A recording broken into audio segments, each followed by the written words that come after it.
Hello friend, this is my second lecture of basic concept of strength of materials. Today I am going to take stress strain relationship. तो stress क्या होता है? जो stress strain graph plot करने से पहले कुछ basic concept को देख लेते हैं कि स्ट्रेस क्या होता है, स्ट्रेन क्या होता है। तो स्ट्रेस क्या होता है? स्ट्रेस जो होता है force per unit area. Stress जो होता है एक इंटरनल प्रॉपर्टी होता है। स्ट्रेस जो होता है मटेरियल्स का इंटरनल प्रॉपर्टी होता है, और जो प्रेशर होता है वो होता है एक्सटर्नल प्रॉपर्टी होता है। तो स्ट्रेस इंटरनल प्रॉपर्टी होता है। जब हम फोर्स लगाते हैं तो जो इंटरनल रेजिस्टेंस जो रिस्पॉन्स डेवलप करता है वो बॉडी, उसी को हम लोग क्या बोल देते हैं? स्ट्रेस। मान लेते हैं कि कोई बॉडी है, ये कोई बॉडी है, यहाँ पे हम पी फोर्स लगा दिए, यहाँ पे हम पी फोर्स लगा दिए तो जो यहाँ पे हम मान लीजिए इस सेक्शन काट के देख लीजिए, यहाँ पे हम सेक्शन काट के यहाँ पे दिखाते हैं आपको कि ये जो है पी फोर्स इधर की ओर लग रहा है। एक्स सेक्शन जो है इसको हम कट कर लिए तो पी फोर्स लग रहा है। यहाँ भी अपोजिट डायरेक्शन में कोई पी फोर्स लगेगा तभी तो इसको बैलेंस कर पाएगा। तो यहाँ पे ये जो है इंटरनल रेजिस्टेंस होता है, यानी कि स्ट्रेस डेवलप होता रहता है। किस पे? ये जो हमारा क्रॉस सेक्शनल एरिया है, ये क्रॉस सेक्शनल एरिया जो है इस पे क्या डेवलप होता रहता है? स्ट्रेस। ठीक है, तो जो हमारा फोर्स को जो रजिस्ट करेगा, फोर्स को कौन रजिस्ट करेगा? जो एक्सटर्नल फोर्स लग रहा होगा बॉडी पे, एक्सटर्नल फोर्स लग रहा है फी, तो उसको रजिस्ट कौन करेगा? उसको जो रजिस्ट करेगा वो स्ट्रेस। स्ट्रेस क्या होता है? जो है ये सरफेस क्रॉस सेक्शनल एरिया जो होता है, तो force upon cross sectional area, ये किस पे लगता है? क्रॉस सेक्शनल एरिया पे। तो स्ट्रेस कुछ नहीं होता है, स्ट्रेस होता है force upon cross sectional area. और फोर्स क्या होता है? एक्सटर्नल फोर्स होता है। ठीक है, और जो स्ट्रेस होता है, स्ट्रेस क्या होता है? इंटरनल प्रॉपर्टी होता है। तो stress is defined as the total force per unit area. Stress जो होगा वो टेंसाइल भी हो सकता है या कंप्रेसिव भी हो सकता है, डिपेंड करता है कि नेचर ऑफ फोर्स, जो हम एक्सटर्नल फोर्स लगा रहे हैं उसका नेचर क्या है, उसका नेचर टेंसाइल है या फिर कंप्रेसिव है। तो यदि हम इस टाइप का कुछ फोर्स लगाएंगे, यदि खींचने की कोशिश करेंगे उसको हम लोग बोल देंगे टेंसाइल फोर्स, और जब हम दबाने की कोशिश करेंगे, इसको दबाने की कोशिश करते हैं तो इसको हम लोग बोल देते हैं कंप्रेसिव फोर्स। तो टेंसाइल फोर्स जो है उसको हम लोग जो है कंसीडर करते हैं पॉजिटिव, और कंप्रेसिव फोर्स जो होता है उसको हम लोग कंसीडर करते हैं नेगेटिव। और इसका जो यूनिट होता है न्यूटन पर mm स्क्वायर, या फिर इसको हम मेगा पास्कल बोल देते हैं, न्यूटन पर mm स्क्वायर, या फिर इसको मेगा पास्कल बोल देते हैं, या फिर दूसरा जो होता है न्यूटन मीटर पर स्क्वायर, या फिर इसको पास्कल बोल देते हैं। तो जनरली हम लोग ये जो होता है बहुत ही छोटा यूनिट हो जाएगा, डेसिमल में आ जाएगा, इसलिए हम लोग जनरली किसका यूज करते हैं? न्यूटन पर mm स्क्वायर या फिर मेगा पास्कल। तो स्ट्रेस जो होता है दो टाइप का होता है। कौन से दो टाइप का होता है? एक होता है इंजीनियरिंग स्ट्रेस, और दूसरा होता है ट्रू स्ट्रेस। इंजीनियरिंग स्ट्रेस को हम लोग नॉमिनल स्ट्रेस, कन्वेंशनल स्ट्रेस, या फिर सिंपली हम इसको स्ट्रेस भी बोल सकते हैं। लेकिन जो ट्रू स्ट्रेस होता है, ट्रू स्ट्रेस को हम लोग और क्या बोलते हैं? Actual stress. तो ये क्या होता है समझिए कि जो हमारा स्ट्रेस है, इंजीनियरिंग स्ट्रेस का मतलब क्या होता है कि ये जो हमारा कोई मेंबर है, इस पर हम फोर्स एफ लगाए, तो इसका जो एरिया है इनिशियल, जब हम फोर्स लगाना स्टार्ट किए तो जो इनिशियल एरिया है ओरिजिनल, वो एरिया हो जाएगा। तो फोर्स अपॉन एरिया, इसको हम लोग बोल देते हैं इंजीनियरिंग स्ट्रेस। और जो हमारा ट्रू स्ट्रेस होता है, तो जब इस पे हम फोर्स लगाए तो जो फाइनल एरिया हमको मिलता है, फोर्स लगाने के बाद इस मेंबर में एलोंगेशन हो गया, यानी कि ये आप मान सकते हैं कि ये लेंथ एल है, ये जो इसका लेंथ जो है एल नॉट है, और ये जो डाया जो है, इसका डाया जो है मतलब सिलेंड्रिकल रॉड है तो डाया डी नॉट, इसका जो लेंथ हो गया कितना हो गया? एल, और ये जो डाया जो हो गया इसको मान लेते हैं हम डी। ठीक है, तो क्या होगा? इसका एरिया चेंज हो गया, मतलब फोर्स लगने के बाद इसके अंदर जो इलोंगेशन हुआ तो इसका एरिया चेंज हो गया। तो वो एरिया क्या हो जाएगा? उस एरिया से जब हम फोर्स को डिवाइड कर दें तो वो हमारा हो जाएगा ट्रू स्ट्रेस। ठीक है, तो एरिया जो है सिलेंड्रिकल वार्ड है, तो एरिया क्या हो जाएगा? π/4 इंटू डी स्क्वायर। π/4 इसका जो हो जाएगा तो क्या हो जाएगा? π/4 इंटू डी नॉट, क्योंकि इसका डाया जो है डी नॉट है तो डी नॉट का स्क्वायर। और जो हमारा सेकेंड वाला जो है ट्रू स्ट्रेस है, इसका एरिया क्या हो जाएगा? π/4 इंटू डी का स्क्वायर, ये हो जाएगा। तो ये हमारा हो जाएगा इंजीनियरिंग स्ट्रेस, और दूसरा हो जाता है ट्रू स्ट्रेस। उसी तरीके से जो हमारा स्ट्रेन होता है वो भी हो जाता है इंजीनियरिंग स्ट्रेन और ट्रू स्ट्रेन। जो इनिशियल पोजीशन में जो उसके लेंथ में चेंज आएगा, जो स्ट्रेन होता है वो होता है change in length upon original length. तो जो उसके इनिशियल में जो चेंजिंग होता है वो हो जाता है इंजीनियरिंग स्ट्रेन, और जो फाइनल में मिलता है हमको लोड लगाने के बाद जो स्ट्रेन डेवलप हो जाता है उसको हम लोग बोल देते हैं ट्रू स्ट्रेन। ठीक है, तो जब हम ये ग्राफ प्लॉट करते हैं स्ट्रेन और स्ट्रेस के बीच में, तो ये आप देख सकते हैं जो इंजीनियरिंग स्ट्रेस जो है वो लेसर देन है किसके कंपेयर में? ट्रू स्ट्रेस स्ट्रेन का जो ग्राफ होता है वो ग्रेटर देन होता है इंजीनियरिंग स्ट्रेस स्ट्रेन जो ग्राफ होता है उससे। जब हम इस मेंबर में टेंशन लगा रहे हैं, जब इस मेंबर में हम टेंशन लगा रहे होते हैं तो ट्रू और actual stress is always greater than engineering और नॉर्मल स्ट्रेस। जब हम टेंशन देते हैं तो क्या एरिया चेंज हो गया? एरिया का मतलब क्या, आप देखिए यहाँ पे डाया इसका चेंज हो गया, डाया चेंज हो गया ना। इसका जब डाया चेंज हो जाएगा तो एरिया जो होगा, एरिया भी कम हो जाएगा। पाई/4 डी स्क्वायर होता तो एरिया जो है सिलेंड्रिकल बार है तो किसके ऊपर डिपेंड करता है? डाया के ऊपर। तो डाया इसका कम हो गया तो एरिया कम हो गया। तो फोर्स जो है, फोर्स स्ट्रेस जो होता है फोर्स अपॉन एरिया, जब एरिया यहाँ पे कम हो गया तो फोर्स जो है वो बढ़ जाएगा। फोर्स जब बढ़ जाएगा तो स्ट्रेस भी बढ़ जाएगा। ठीक है, जब फोर्स जो हमारा है क्या है, कांस्टेंट है कि एक कांस्टेंट रेट से हम फोर्स लगा रहे हैं। जब एरिया हमारा कम हो जाएगा तो स्ट्रेस क्या हो जाएगा? बढ़ जाएगा, क्योंकि जो स्ट्रेस होता है इन्वर्सली प्रोपोर्शनल टू एरिया होता है। जब एरिया हमारा इंक्रीज करेगा तो स्ट्रेस जो है डिक्रीज कर जाता है, जब एरिया डिक्रीज करता है तो स्ट्रेस की वैल्यू इंक्रीज कर जाती है।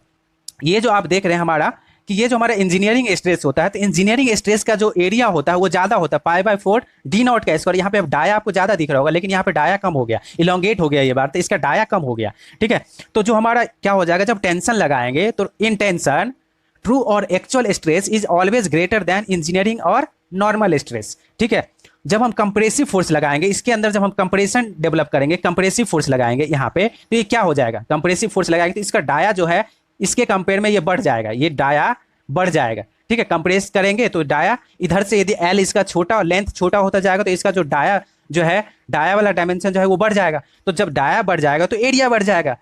तो जब हम कंप्रेसिव फोर्स लगाते हैं तो ट्रू और actual stress is always less than engineering और नॉर्मल स्ट्रेस। जब हम कंप्रेसिव फोर्स लगाते हैं तो हमारा जो इंजीनियरिंग स्ट्रेस होता है वो ग्रेटर होता है, किसके कंपेयर में? ट्रू स्ट्रेस स्ट्रेन के कंपेयर में, बिकॉज जो होता है एरिया बढ़ जाता है और जो स्ट्रेस होता है एरिया का इन्वर्सली प्रोपोर्शनल होता है। एरिया बढ़ेगा तो स्ट्रेस घट जाएगा। उसी टाइप से सेम चीज जो स्ट्रेन होता है, स्ट्रेन भी हमारा क्या हो जाता है, स्ट्रेन जो होता है change in length upon original length, change in length upon original length.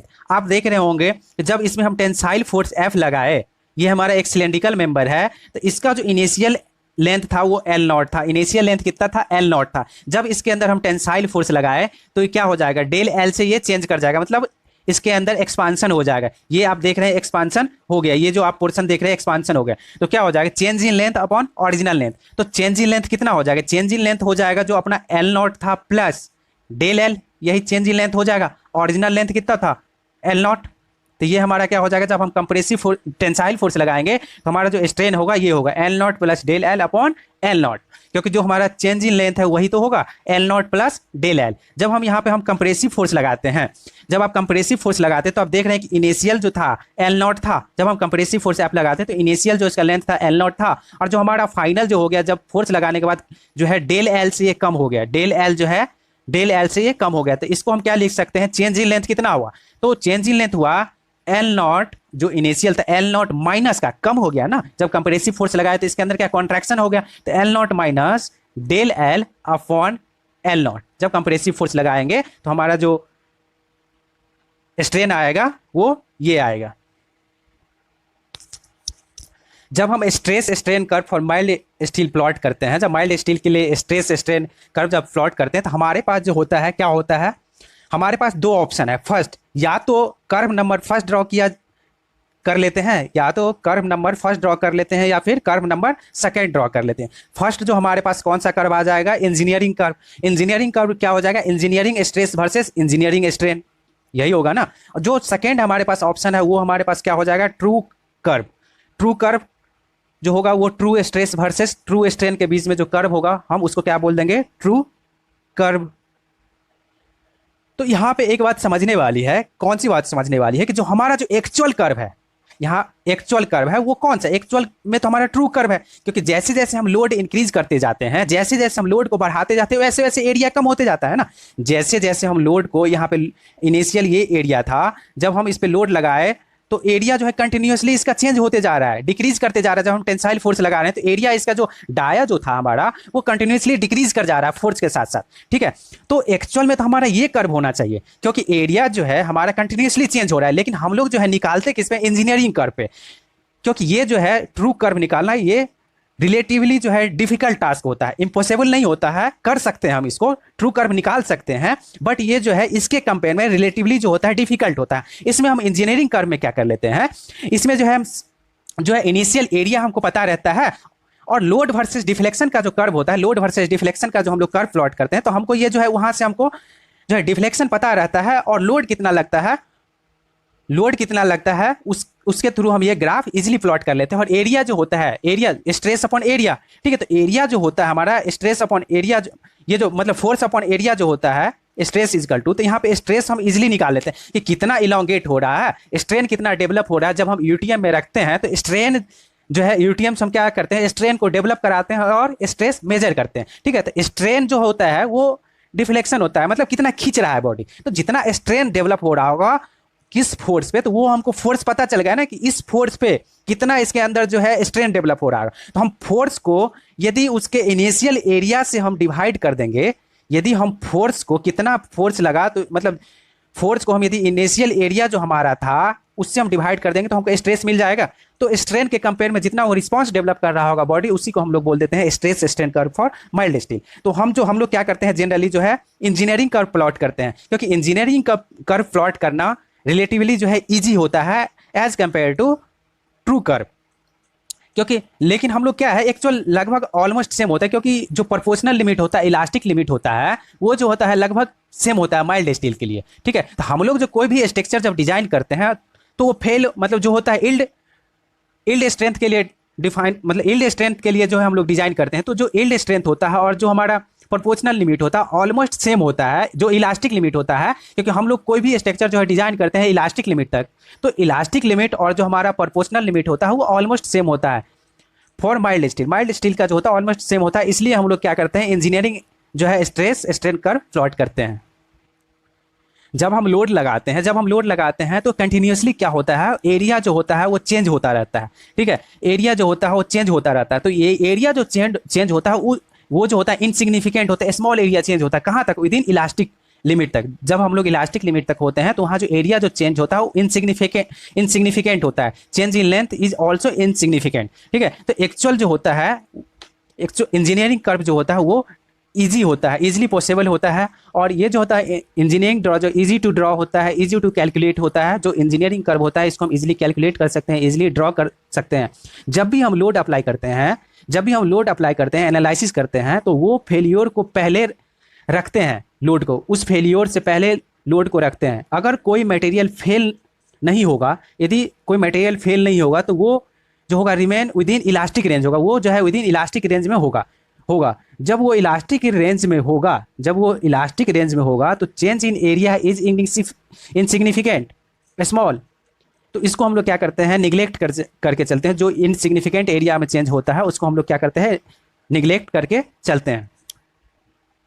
तो स्ट्रेस स्ट्रेन कर्व जो प्लॉट करते हैं वो हम किसकी हेल्प से करते हैं, वो हम करते हैं यूटीएम के हेल्प से। उसको हम लोग बोल देते हैं यूनिवर्सल टेस्टिंग मशीन। ये हमारा क्या है यूटीएम है, ठीक है। ये इक्विपमेंट होता है जिसके हेल्प से हम लोग क्या करते हैं बहुत सारे टेस्ट जो होता है, मल्टीपल टेस्ट जो होता है परफॉर्म करते हैं, जैसे कि tension test, compression test, shear test, so many test are perform, ठीक है। और ये जो है ये मशीन होता है, यहाँ पे हम लोग क्या करते हैं लोड लगाते हैं, और ये जो है यहाँ पे जो है लोड वर्सेस डिफ्लेक्शन जो हमारा होता है ये लोड होता है, और यहाँ जो होता है डिफ्लेक्शन का कर्व प्लॉट करते हैं। यहाँ से हम लोग क्या करते हैं स्ट्रेस स्ट्रेन कैलकुलेट कर लेते हैं। और ये जो हमारा होता है ये होता है हमारा स्पेसिमेन, जिसका जो होता है ये स्पेसिमेन होता है, सिलेंड्रिकल बार्ड होता है, जिसका ये जो होता है ये लेंथ जो आप देख रहे हैं उसको हम लोग बोल देते हैं कौन सा, गॉज लेंथ बोल देते हैं।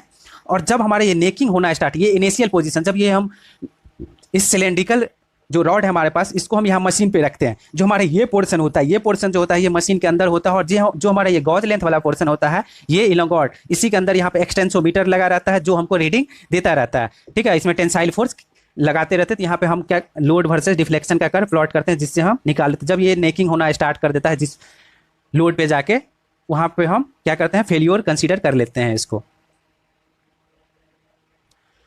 तो हम लोग जब ग्राफ प्लॉट करते हैं स्ट्रेस वर्सेस स्ट्रेन का, ये ग्राफ जब प्लॉट करते हैं माइल्ड स्टील के लिए, तो आप सबसे पहले आप बोलिएगा कि सर जो स्ट्रेन है वो एक्स एक्सिस में ही क्यों होता है और स्ट्रेस जो होता है वाई एक्सिस में ही क्यों होता है। तो आप लोग जो है कोऑर्डिनेट ज्योमेट्री का एक फंक्शन पढ़ रहे होंगे कि y जो होता है directly proportional to function of x होता है। तो y इज इक्वल टू क्या हो जाएगा mx mx होता था। तो हुक्स लॉ क्या कहता है, हुक्स लॉ जो कहता है stress directly proportional to strain, Hooke's law क्या कहता है, स्ट्रेस जो है डायरेक्टली प्रोपोर्शनल टू स्ट्रेन। तो स्ट्रेस जो है, स्ट्रेस को हम क्या लिख सकते हैं, stress equal to constant into strain, यही लिख सकते हैं। तो स्ट्रेन जो हमारा है वो फंडामेंटल वेरिएबल्स होता है, एंड स्ट्रेस जो होता है वो डिपेंड करता है किसके ऊपर, स्ट्रेन के ऊपर। ठीक है, तो इसलिए हम लोग क्या करते हैं, स्ट्रेस को हम लोग क्या करते हैं वाई एक्सिस में प्लॉट करते हैं, और स्ट्रेन जो होता है उसको हम एक्स एक्सिस में प्लॉट करते हैं, क्योंकि स्ट्रेन जो होता है वो फंडामेंटल वेरिएबल होता है, और स्ट्रेस जो होता है वो किसके ऊपर डिपेंड करता है, स्ट्रेन के ऊपर डिपेंड करता है। इसलिए हम लोग क्या करते हैं वाई एक्सिस में स्ट्रेस और एक्स एक्सिस में स्ट्रेन प्लॉट करते हैं।